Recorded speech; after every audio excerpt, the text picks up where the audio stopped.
Assalamualaikum warahmatullahi wabarakatuh.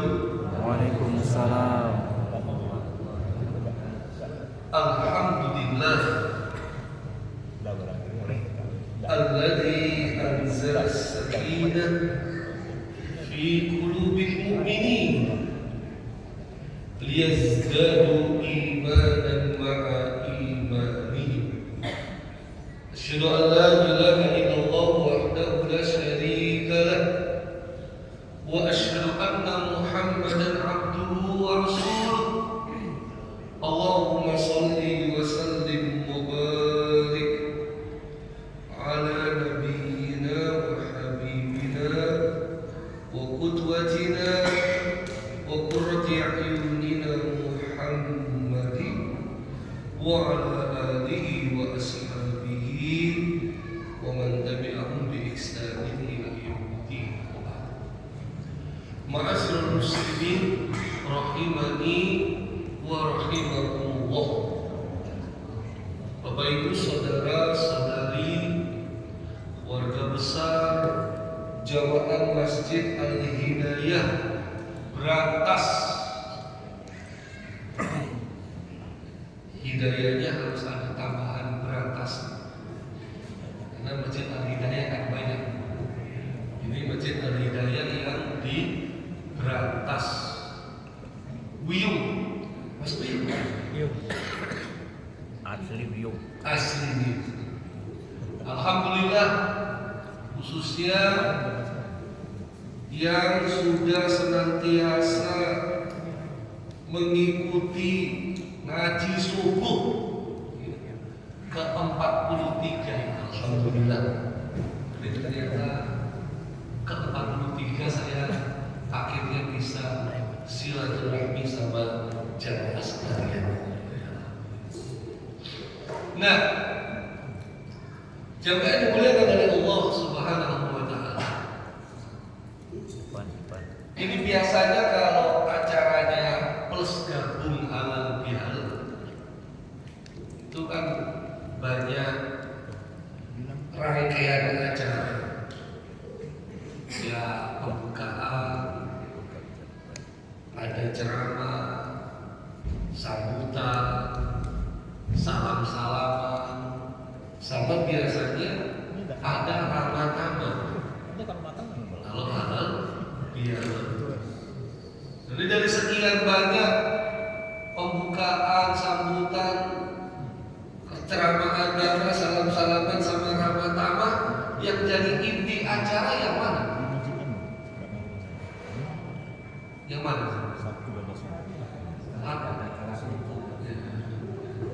Ramah tamahnya kan?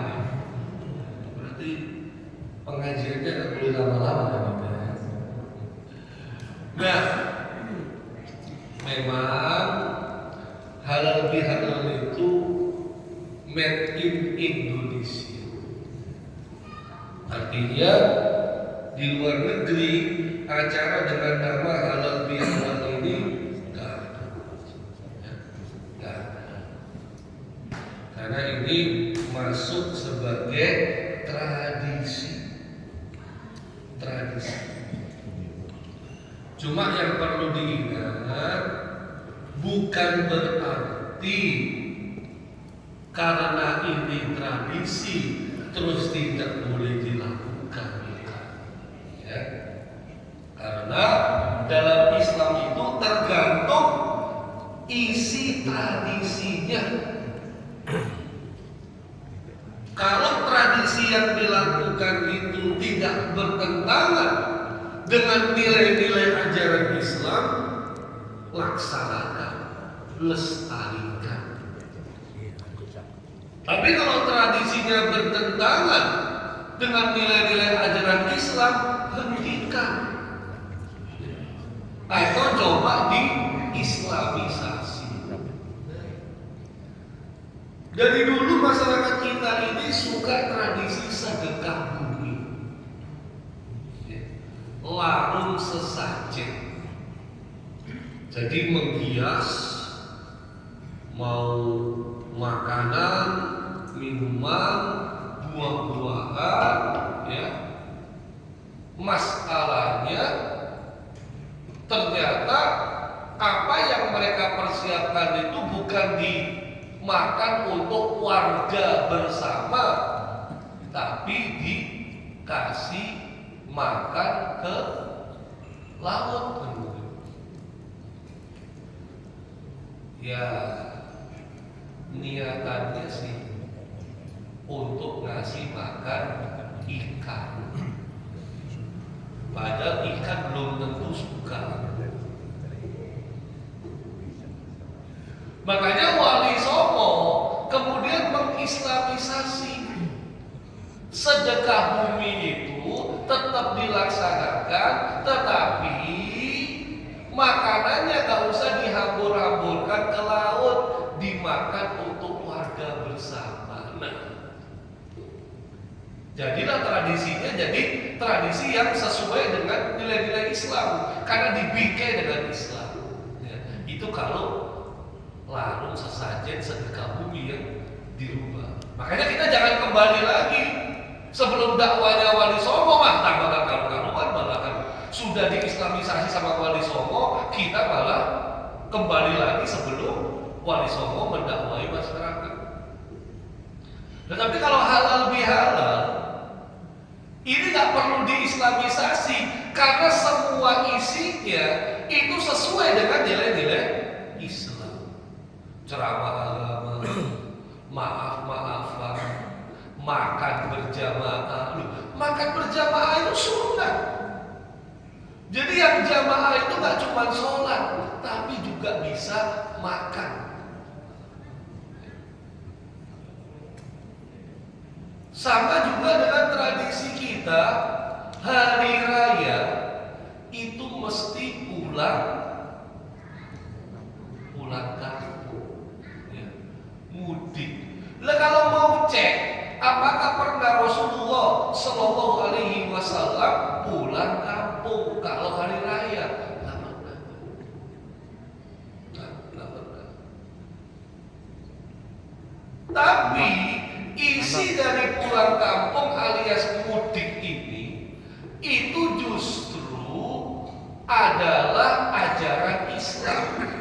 Karena di dalam mudik itu ada yang namanya silaturahmi, menyambung yang ada hubungan kekerabatan loh.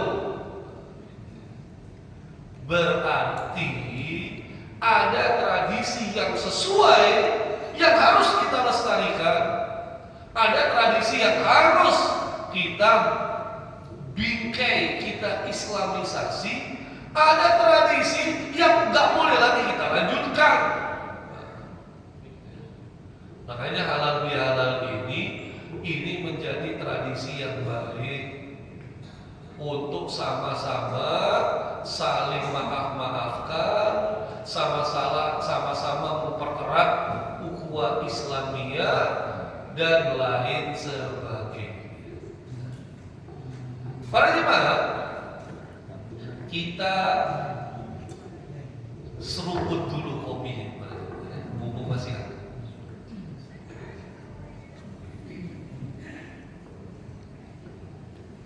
Nah, ini silsilah Nabi Sallallahu Alaihi Wasallam. Ya, jadi kita perlu tahu nasab leluhur, kakek, nenek, moyang, buyut, atau jalur garis keturunan dalam Islam itu penting. Makanya seseorang tidak boleh mengakui ini anaknya padahal anak angkat, nggak boleh, haram. Kenapa Islam melarang perzinahan? Karena akan merusak nasab. Salah satunya, nggak jelas dia itu anaknya siapa, dia itu bapak ibu orang tuanya siapa, nggak jelas. Sehingga setiap larangan dalam ajaran Islam pasti untuk kebaikan manusia. Kenapa Allah melarang minum khamr? Kenapa Allah melarang main judi? Kenapa Allah melarang berzina? Kenapa Allah melarang mencuri? Ya, itu dalam pembahasan maqasidus syariah sebab-sebab atau tujuan dibalik alasan Allah mengharamkan sesuatu pasti untuk kebaikan manusia. Sebaliknya, ketika Allah memerintahkan sesuatu itu juga pasti untuk kebaikan manusia. Nah, ini yang perlu kita ingat-ingat terus. Nah, kita kembali ke sini, ya, nasab itu. Kalau kita lihat Rasulullah SAW itu nasabnya itu nyambung sampai ke Nabi Ismail. Nabi Ismail itu bapaknya Nabi Ibrahim, ya. Nabi Ismail dan Nabi Ibrahim. Jadi memang kalau Nabi pasti dia dari keturunan Nabi juga.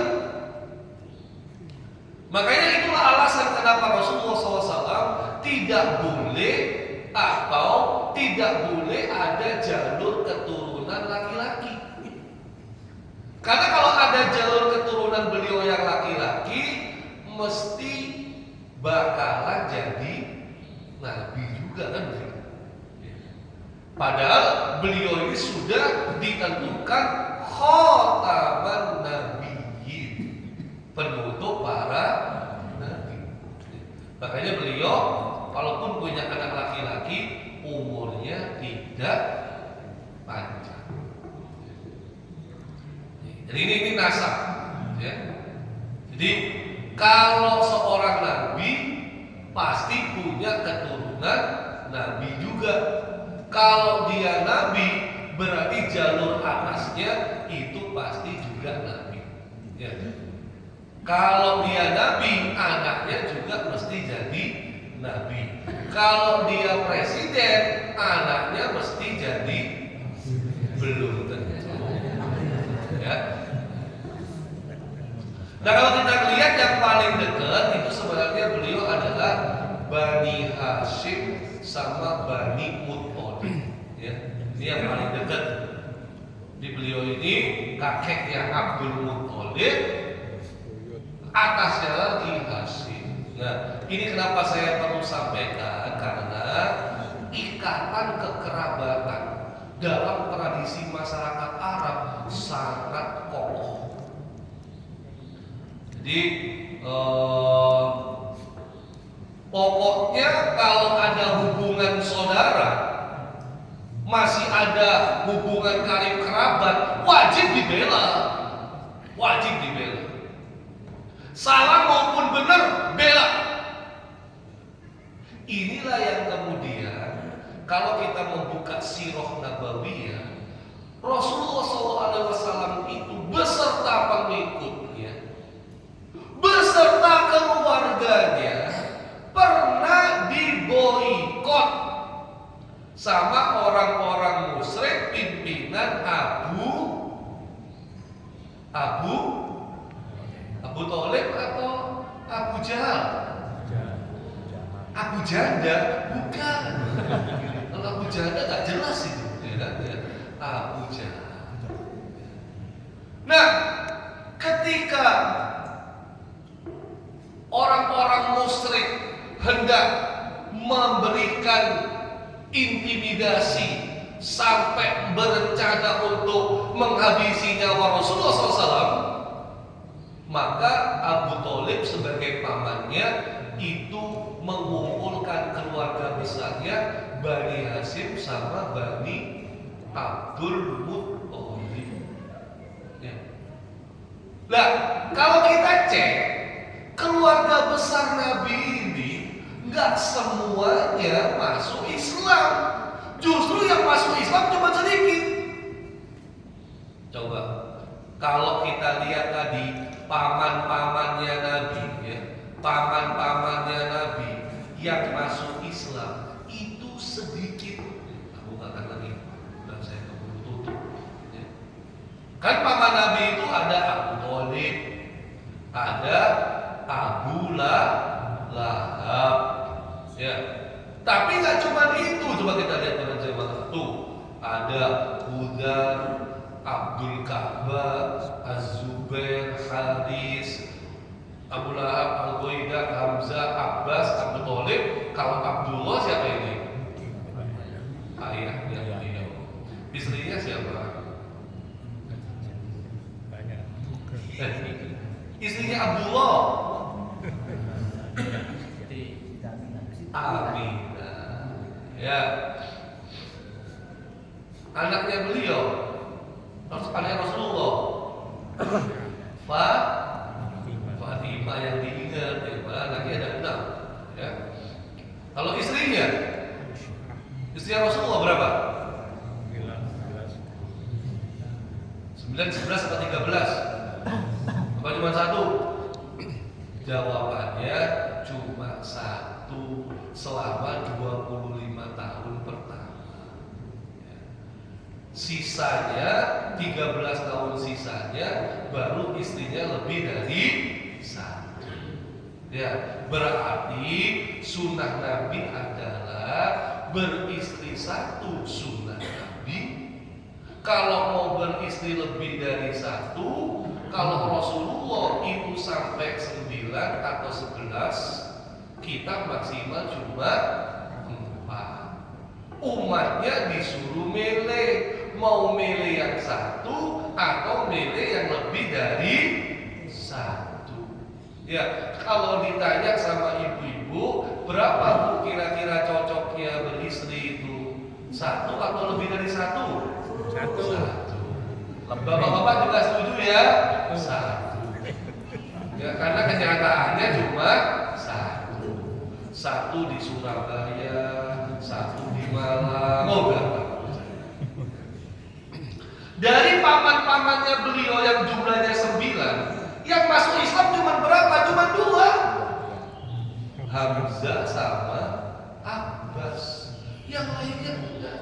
Nah, inilah uniknya saya katakan tadi. Pokoknya tradisi masyarakat Arab, kalau kamu keluargaku, kalau kamu karib kerabatku, kalau kita masih ada hubungan saudara, walaupun kamu salah, wajib dibela. Itu orang Arab itu begitu. Sehingga ketika Abu Jahal mau melakukan konfrontasi kepada Rasulullah SAW, keluarga besarnya, karib kerabatnya siap membela, Muslim maupun kafir. Nah, ikatan kekerabatan ini kemudian terputus. Ya, bukan terputus sih, maksudnya diperluas oleh baginda Nabi yang mulia Rasulullah SAW ketika hijrah ke Madinah. Ikatan kekerabatan ini diperluas.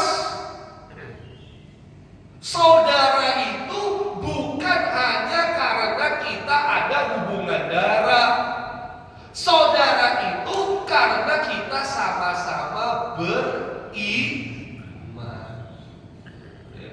Jadi diperluas. Masyarakat Arab yang kalau untuk pembelaan kepada anggota keluarganya, anggota sukunya begitu luar biasa, ya. Sekarang ajaran Islam memperluas, nggak perlu ada hubungan darah, nggak perlu kita itu masih karib kerabat. Pokoknya kamu beriman, kamu adalah saudara. Walaupun kamu tinggal di pojok gunung, walaupun kamu tinggal di bumi bagian kutub utara, walaupun kamu ada di tempat terpencil, walaupun kita nggak pernah bertemu sebelumnya, karena kamu sama-sama beriman, kamu adalah saudara. Dan itu dipraktekkan langsung. Ketika beliau hijrah ke Madinah, follower beliau yang dari Mekah disebut muhajirin, dan warga asli Madinah yang sudah masuk Islam disebut Ansor, dipersaudarakan. Ya, kalau kita lihat ya tabelnya itu, ini dipersaudarakan dengan nama-namanya langsung.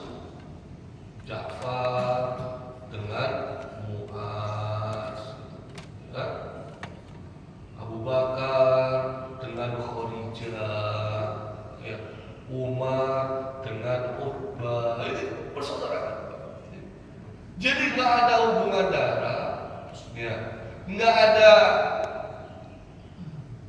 hubungan kerabat, sedikit pun nggak ada, terpisah jalurnya, tapi karena sama-sama beriman jadi saudara. Ya. Contohnya nih Bilal ya. Bilal sama Abu Ruwaiha. Ya. Jadi seiring berjalannya waktu, ketika Bilal pindah dari Madinah, ya, itu dalam dokumen-dokumennya Bilal itu masih keinginannya Bilal adalah aku tetap ditulis kalau aku masih saudaranya Abu Ruwaiha. Padahal ini sudah menetap di wilayah Syam pada zaman kekhalifahan Umar ibn Khattab. Jadi sejak peristiwa pertama kali dipersaudarakan hijrah ke Madinah sampai ke wilayah Syam zamannya Khalifah Umar, itu butuh waktu 20 tahun, 25 tahun sesudahnya. Tapi Bilal masih mau, pokoknya dicatat aku ini masih hubungan keluarga dengan Abu Ruwaiha berdasarkan dokumen yang sebelumnya. Lain lagi sama Sa'ad bin Rabi'. Dia orang kaya. Begitu Abdurrahman bin Auf dipersaudarakan, langsung Sa'ad bin Rabi' menawarkan, kamu butuh apa? Kamu mau minta harta yang kayak gimana? Ya, sampaikan kepadaku, akan kubagi hartamu dengan kamu. Tapi karena Abdurrahman bin Auf ini bukan orang yang peminta-minta, beliau ini adalah pebisnis, ya. Beliau katakan, dullani ala su, tunjukkan kepadaku di mana pasar. Nah, ya, akhirnya memang Abdurrahman bin Auf berdagang. Bahkan ini kisah ini yang masih susah kita pahami. Kan ada kisah yang terkenal ya, para jamaah ya.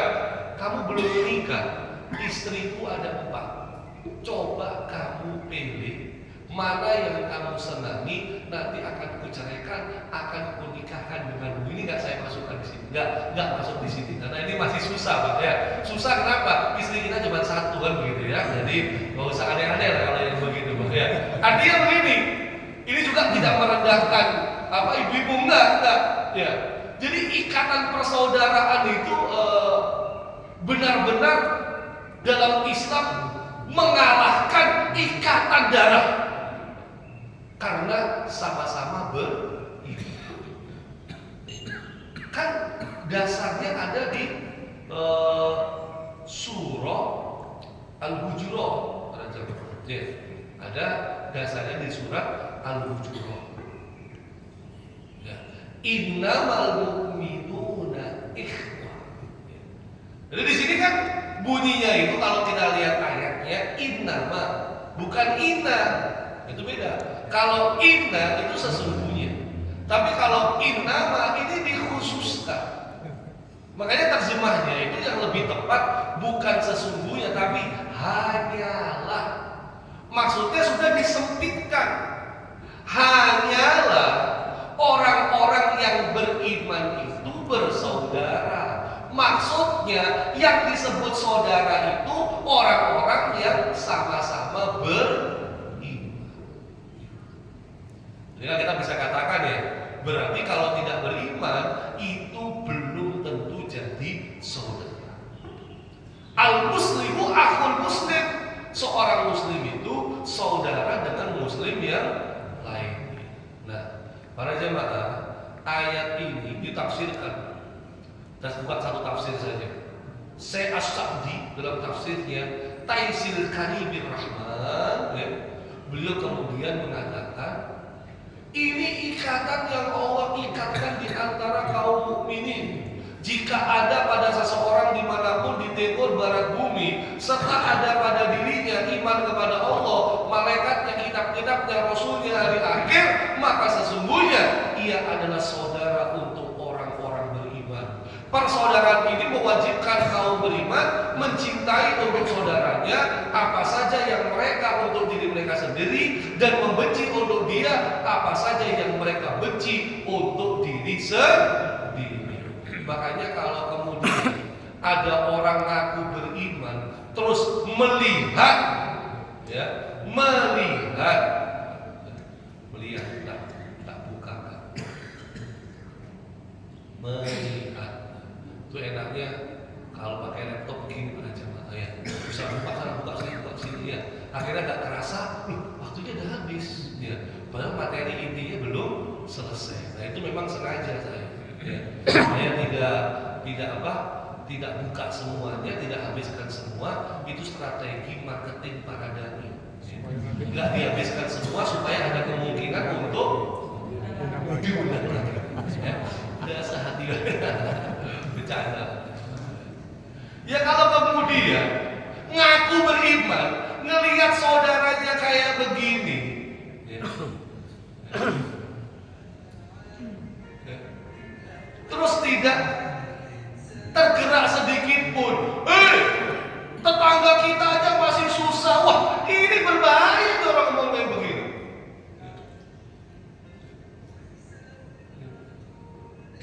Ngapain bantu jauh-jauh ke sono ya?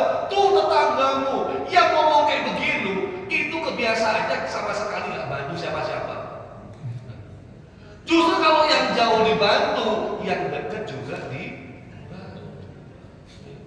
Makanya kalau kita berhari raya, makan enak dan lain sebagainya, ingat Pak, ya, saudara kita masih ada ya kekurangan, kesusahan. Kalau kita tidur ya masih nyaman, spring bed kita ya masih empuk. Nah ini saudara kita kayak begini ya.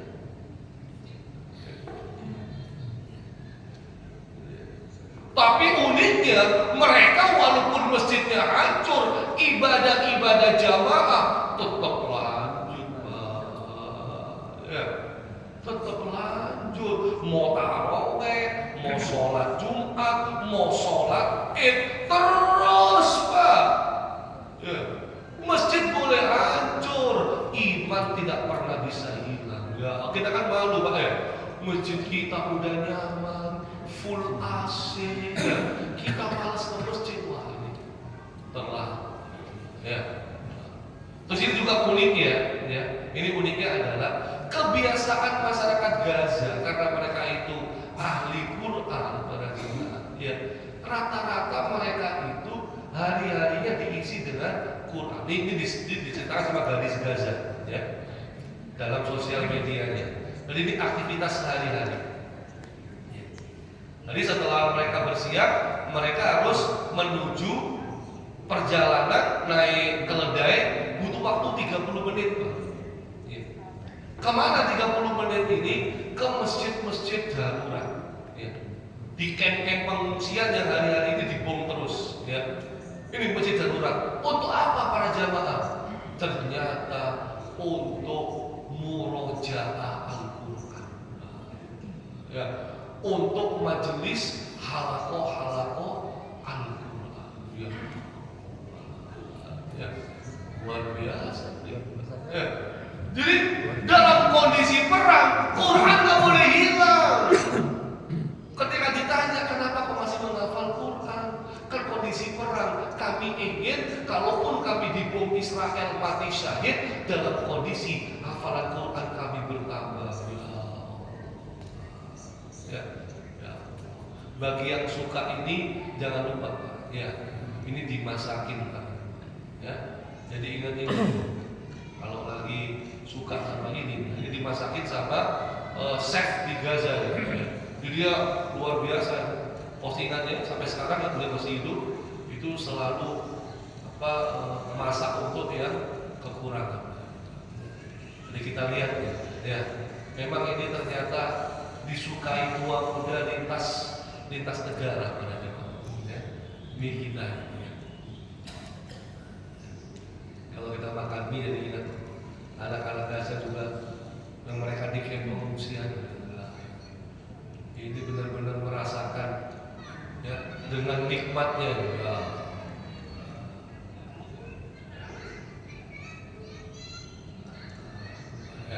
Ya, masih doyan.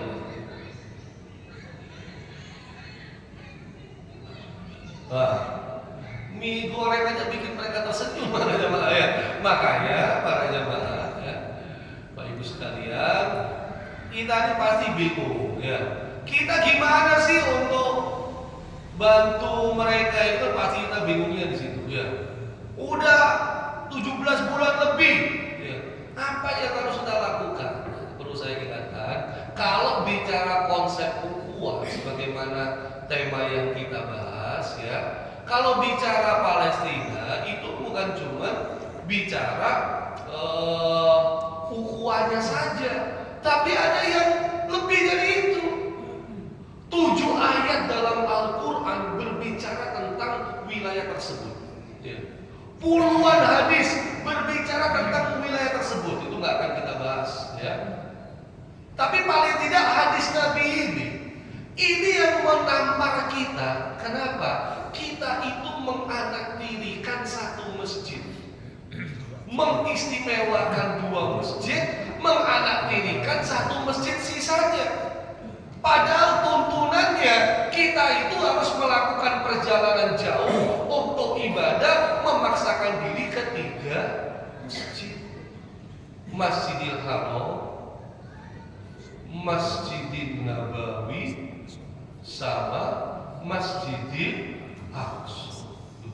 Coba lihat saja, mulai dari yang terawat, nyaman ya, sama yang butuh sekali umat Islam berkunjung ke sini. Sebagaimana masjid kita ini, tentu kan butuh operasional. Operasionalnya dari infak. Ya kalau kemudian jarang ada yang berkunjung ke sana, infaknya berkurang, operasionalnya dari mana?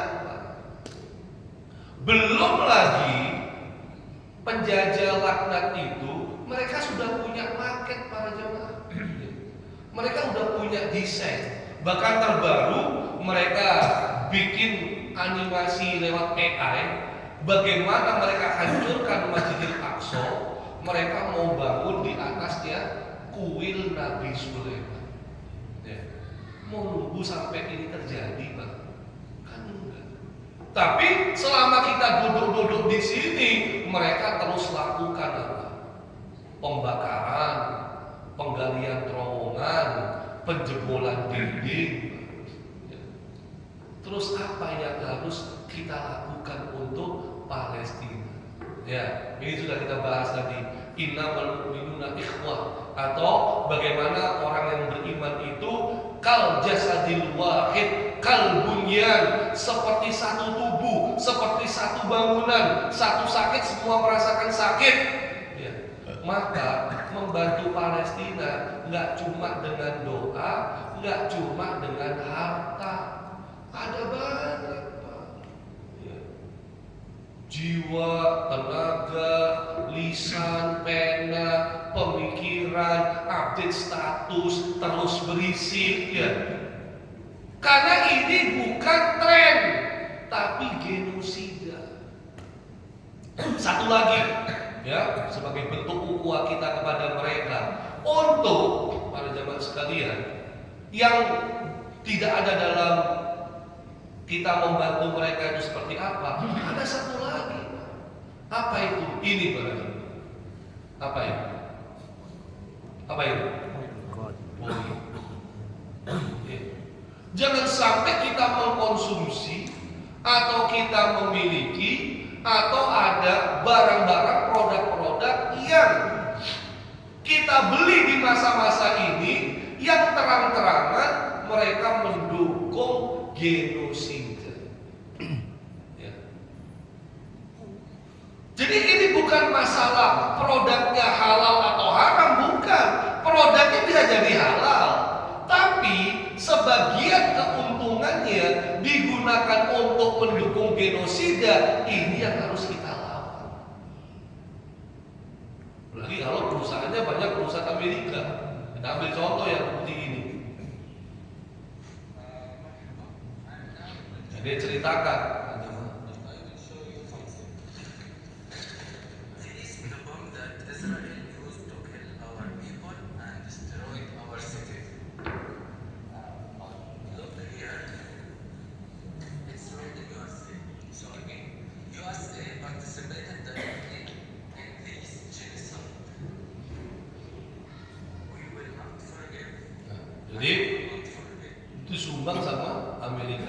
Ada juga yang ini, ya. Tentara Israel kalau habis nembak itu konsumsinya apa? Nah, lihat. Ya.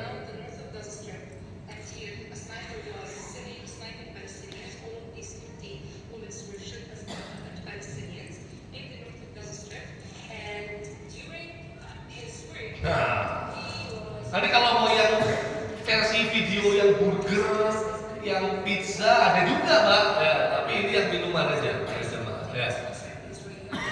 Cuma terang-terangan mereka mendukung konsumsi ransumnya, logistiknya tentara penjajah itu.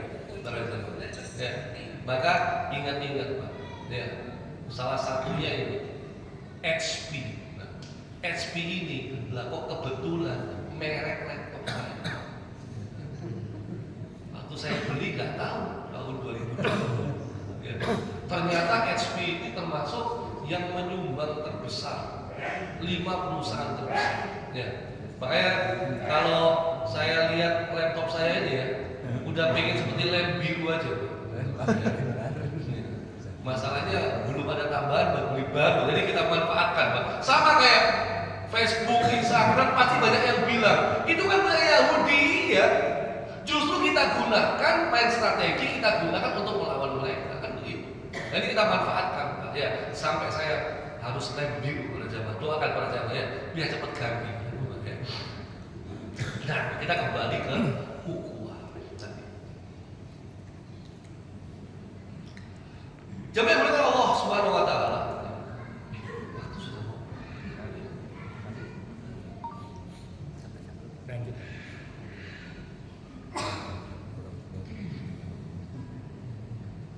Oh, sampai suruh tambah 10 menit gitu ya. Jadi banyak ayat-ayat ikhwah, tapi ini kita persingkat. Kenapa kita kemudian bersaudara? Kesamaan keyakinan. Semua umat Islam di dunia ini, mau madhab yang mana, Hambali, Syafi'i, Maliki, Hanafi, atau di Indonesia Muhammadiyah, NU, ya, Persis, Perti, Wahdah Islamiyah dan lain sebagainya, semua punya akidah yang sama. Iman kepada Allah sampai iman kepada takdir semuanya sama. Ya. Jadi jangan sampai itu. Kenapa kamu nggak ngaji di situ? Oh, akidahnya beda. Kalau akidahnya beda berarti bukan Islam lagi, Pak, kafir sudah. Bahaya. Ya. Bukan akidahnya yang berbeda, rinciannya berbeda, oke. Dan kesamaan ibadah. Ya. Sholatnya sama. Sholat subuhnya sama, menghadap ke kiblat yang sama, menyembah Tuhan yang sama, kepada Nabi yang sama, membaca Quran yang sama. Cuma kadang ada beda dikit. Ada yang pakai kunut, ada yang nggak pakai kunut. Masalahnya kita terlalu fokus sama yang beda. Yang samanya malah lupa, kan begitu ya. Kenapa nggak sholat di situ pakai kunut, nggak mau? Akhirnya fokus kepada yang sudah sholat subuh, yang belum sholat subuh nggak pernah diajak sholat subuh kan? Ya. Yang sholat subuh disalahin, itu sholat subuh nggak pakai kunut nggak sah, itu sholat subuh pakai kunut bid'ah, ya Allah mampus lah kita. Ya. Orang udah sholat subuh masih salah gitu, sampai yang nggak sholat subuh nggak pernah disalahin, ya. Ya. Jadi secara prinsip sama kita ini. Kalaupun ada beda, ya toleranlah. Perbedaan ini bukan sekarang, Pak. Ratusan tahun yang lalu sudah dibahas tuntas oleh para ulama. Jadi kita disuruh harus semakin kesini, semakin melihat banyak persamaannya. Jangan semakin lihat banyak perbedaannya. Ini kalau ustadznya nggak jenggotan, kayaknya bukan sunnah. Harus nunggu celananya cingkrang dulu baru sunnah. Wah ini mah gawat ini, Pak. Ya. Iya. Ya. Makanya jadi agak repot. Padahal kita ini saudara, kesamaan akidah, ibadah, teladan, sejarah, pedoman, manhaj, persamaan bahasa, persamaan kepemimpinan. Maka di sini para jemaah kita perlu melihat, coba kita cek lagi ya hadis-hadisnya, cepat aja para jemaah, cepat aja ya. Kita lihat kan di sini kesatuan akidah itu dasar ikatan. Loyalitas hanya kepada Allah, Rasulnya dan orang-orang beriman. Ya. Maka beliau kemudian itu menumbuhkan rasa cinta karena Allah. Ingat ya, rasa cinta karena Allah dalam masyarakat Islam. Dalam masyarakat Islam, ya. Innamal mu'minuna ikhwah, bukan yang sama satu pengajian, sama satu organisasi, sama satu madhab, sama satu aliran, sama satu lulusan alumni, bukan, sama-sama satu Ingat ya. Kalaupun beda-beda dikit, mbok ya dimaklumi, mbok ya toleran, gitu maksud saya ya. Coba kita lihat apa kata Nabi SAW? Sesungguhnya Allah berfirman pada hari kiamat, di manakah orang-orang yang saling mencintai karena aku? Hari ini aku menaungi mereka dalam naunganku yang tidak ada lagi naungan kecuali naungan. Orang-orang yang saling mencintai karena Allah akan berada di bawah naungan Arsy pada hari kiamat. Ada 3 golongan yang dapat merasakan manisnya iman, mencintai Allah dan Rasulnya lebih dari mencintai dirinya sendiri, mencintai seseorang karena Allah. Ya. Sesungguhnya dari hamba-hamba kami ada sekelompok manusia, bukan nabi, bukan syuhada, ya. Para nabi dan syuhada merasa cemburu kepada mereka karena kedudukan mereka di sisi Allah pada hari kiamat. Sahabat bertanya, siapakah mereka wahai Rasul? Mereka adalah suatu kaum yang saling mencintai karena Allah. Padahal tidak ada hubungan saudara, ya, tidak ada hubungan harta. Demi Allah, sesungguhnya wajah-wajah mereka bagaikan cahaya, dan sesungguhnya mereka di atas cahaya. Mereka tidak takut ketika manusia merasa takut, tidak pula sedih ketika manusia sedih. Ya, lalu beliau membaca ayat ini, ala inna awliya Allah la khaufun alaihim wa lahum yahzanun. Ya. Makanya sama saudara itu harus saling nasihat menasehati. Ya. Nah, dari sini perlulah kita untuk membahas ukhuwah itu kita fokus di sini. Ya, ini ada kitab Mausu'ah itu ensiklopedia. Ya. Tapi khusus bab tentang al-ukhuwah fillah. Jadi ini al-adabul islami. Ini ensiklopedia adab islami. Tapi kita fokus kepada bab ukhuwah fillah. Ya, tapi ini kalau mau dikupas lebih lanjut tambah lama para jamaah. Ya, sedangkan saya masih punya utang bagaimana kemudian ya para sahabat ketika bulan Syawal urusan tentang menjaga ukhuwah dan menjaga ibadah. Ya, maka kita pindah ke yang ibadah. Ingat para jamaah. Ini kalau kita buka tafsir ya. Para ulama itu menjelaskan sawabul hasanah al-hasanah ba'daha. Ganjaran terhadap satu kebaikan adalah kebaikan setelahnya. Makanya barang siapa melakukan satu kebaikan, kemudian ya summa atba'aha bi hasanatin kana dzalika alama ala qabulil hasanah al-aula atau al-ula. Pokoknya kalau kebaikan pas Ramadan diikuti sama kebaikan yang lain selanjutnya, itu tanda kebaikan yang sebelumnya diterima oleh Allah. Jadi kalau ingin tahu apakah ibadah kita diterima pada waktu bulan Ramadan, syaratnya setelah Ramadan harus kita lanjutkan kebaikan-kebaikan itu. Misalnya kalau puasa lanjut lagi 6 hari di bulan Syawal. Sudah selesai para jemaah ya. Alhamdulillah. Lanjut lagi puasa Senin dan Kamis. Atau mau puasa Ayyamul Bid ya. Atau kalau sholat tarawih ganti sama sholat tahajud ya. Sholat sunnahnya terus sholat sunnah rawatib atau sholat witir witir, ya, tilawah Quran, infaknya jangan lupa, zakatnya kalau belum hitungan mungkin perlu dihitung waktunya bayar zakat, sedekah sunnah, infak, nafkah keluarga, ya, menafkahi orang miskin, menafkahi janda, menikahi janda. Boleh enggak?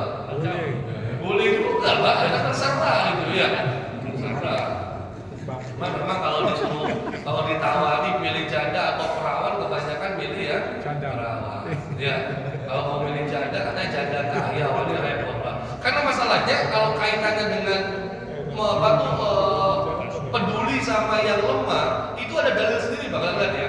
As-sa'i al-akmalah wal miskin, orang yang menanggung para janda dan orang-orang miskin, kal mujahid fi sabilillah, seperti orang yang berjihad di jalan Allah, atau orang yang berpuasa nggak pernah berbuka, yang sholat malam nggak kenal lelah. Jadi kalau menanggung janda, menanggung orang-orang miskin, itu pahalanya seperti puasa nggak pernah berbuka-buka, seperti sholat nggak pernah berhenti-berhenti, seperti pejuang di jalan Allah. Itu menafkahi janda. Kalau menikahi janda beda lagi bagaimana?